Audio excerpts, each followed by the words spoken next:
Hello, magandang umaga sa inyong lahat, Char.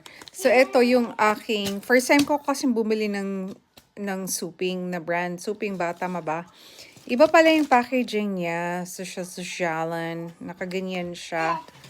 Pero binili ko kasi siya para sa wholesale na website from China. Ito yung hindi siya suping. Ganyan lang. Di ba parang cheap lang ang packaging niya. Pero ang ano pala ng suping is ganyan. Iba siya. Buksan ko nga para i-compare ko. Okay. So, yung suping, meron talaga pala siyang trademark dyan. Naka-ano siya, naka-XP.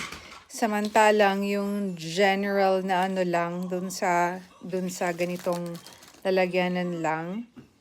Ano pala siya, ang nakalagay dito sa marking niya is stainless, parang stainless steel, ganun lang. Ganun ang difference. Pero nakikita mo, iba pala talaga ang tsura. Iba yung ano niya, iba yung kinang niya and yung ganda niya. Ayan.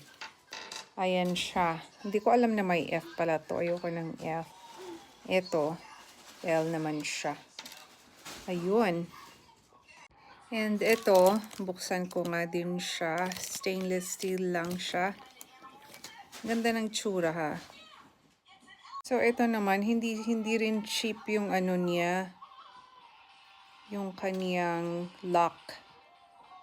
Ganda siya actually. Yan oh. So ito naman yung 316 na mas maganda kasi ang plating ng 316. Hindi siya parang basa-basa matatanggal lang. Unlike sa regular lang na stainless steel.